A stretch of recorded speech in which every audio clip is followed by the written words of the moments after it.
Everyone, welcome back to my channel. So, meron tayo ditong available guys na housing lot. Ito po yan sa Mendez, Galicia 2, 5 minutes going to Tagaytay. Ito yung isa guys, 100 square meter housing lot, 2.5 million guys, cash.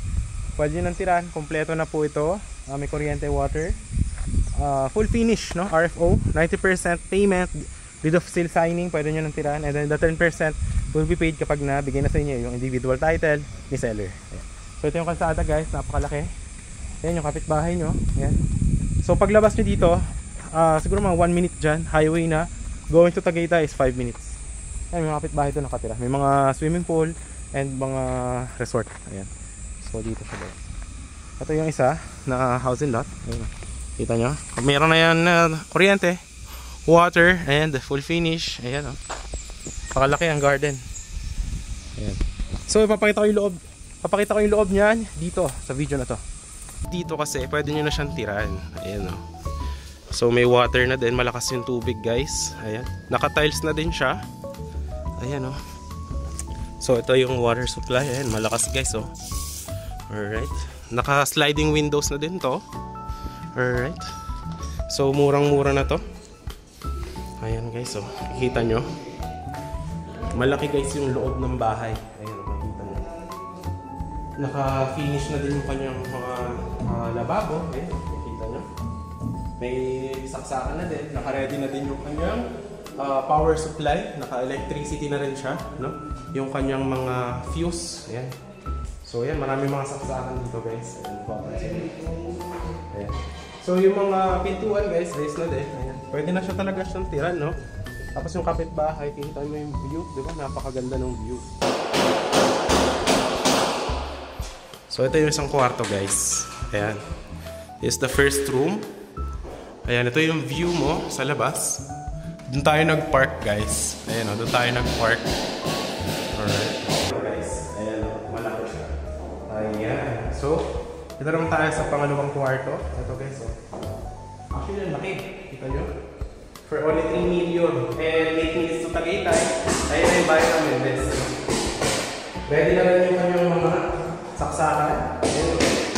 Tapos, ilaw. Ayan. Ito yung sliding window. Ito yung view mo. Pagka yung view. Mahalamig guys, no? Ayan. Ayan yung view sa umaga. Ayan. Kita nyo? So, 2 bedroom siya. Tapos ito yung CR. Ayan guys, malaki yung CR guys, tinatapos lang nila sir. Ayan o. So naka-tiles na yan. Ito yung kanyang toilet. Ayan. Shower. Ito yung shower guys. Ayan. Okay. So ito yung first bedroom. And this one. Okay. The bahay guys available is this one. 2.5M. Ayan o. Motor tayo, kasya rito sa sasakyan. So 2.5M, 144 square meter. And yung house is 75 square meter. Ayan, yan dyan yung magiging parking nyo. Kasya dalawang sasakyan. Ito, lalagyan yan dyan sa parking nyo. Papasementohan yan dyan, parang ganun din. Yan. So lalagyan din yan ng mga bakod dito. Yan. For your safety. Ayan o, ganito. Ito, nabili ng client natin to. Actually, napakaganda. Ito guys, oh, napakaganda. 3 million lang to guys. 168 square meter, pero may easement pen sa likod. So, nasa halos 200 square meter.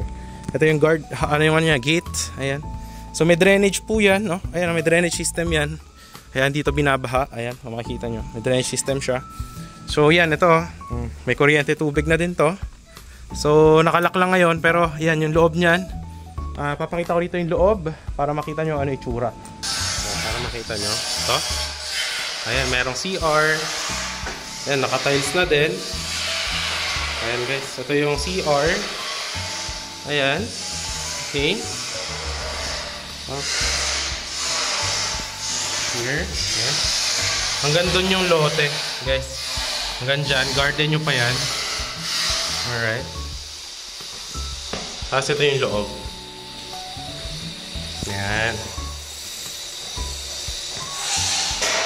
May kwarto pa dito.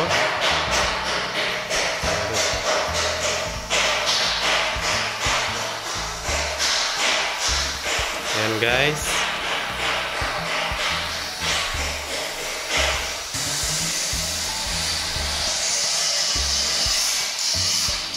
Ito yung CR. Ayan. So ganun din yung maging itsura na itong 2.5 million natin house. Ang maganda dyan, ayun yung first floor. Dito yung second floor niya, ay sa basement. Lalagyan dyan ng hagdan, and then dito is may parang kwarto. Ayan, dyan. Tapos dito balcony. And then doon, lalagyan ng steel matting na bakod na same din ito. Ayan. So ito yung sa client ko. Yan, yung bumili dito is taga Caloocan. Ayan guys, oh. Diba? May balcony. Full finish pintura. Ito naka-anti rust. Ating yung mga bakod dyan. Alright. So napaganda for only 3 million, no? Ayan.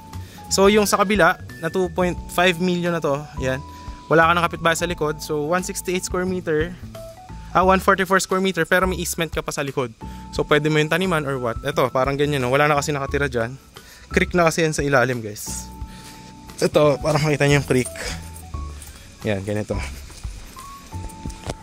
Yan. So wala na kasi nakatira dyan. Dito sa likod niyan is sa bayan ng Mendez na yan.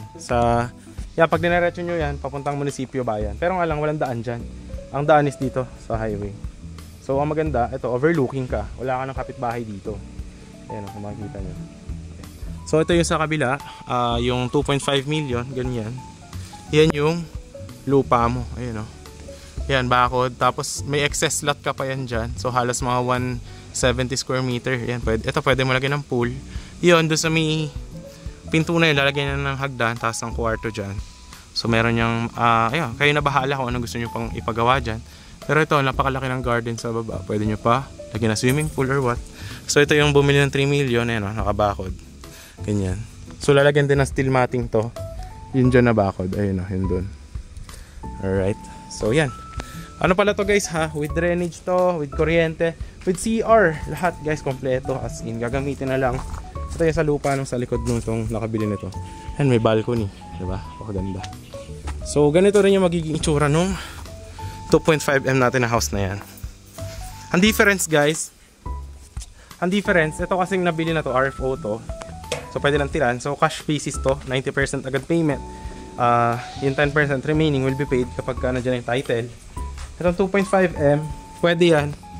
50% payment, down payment, then pirma kayo contract ni seller. Tapos yung 40% is payable in 6 months. Then yung another 10%. Kasi ang turnover nito is June 30. So yung 10% remaining naman will be paid kapag nasa inyo yung title. So June 30, tapos na po yan. May mga kisame, ano ganyan. Full finish, ganito maging itsura. Mamaya, ang ganito ko na yung itsura nito, ganito din maging itsura niyan. Alright. Kasi yan, ganito rin. May parking din yung area doon naman. Sa kabila, ayun o. Dito. Ito, yan, dyan. And yeah, kung nakita nyo yung drone shot natin, napakalapit lang ng property na to sa Tagaytay and overlooking talaga sa likod. Napakatahimik, no? Ito actually, tinan nyo. Ayan o, makikita nyo. Ito na yung kalsada. Parking area mo. Actually, malaki. Ito kasi, living area to eh. Yan, lalagyan din ng mga sa electrical yan. Kisame lahat, bubong. Tapos, ang maganda dito, naka-tiles na rin yan pag tinurn over sa inyo.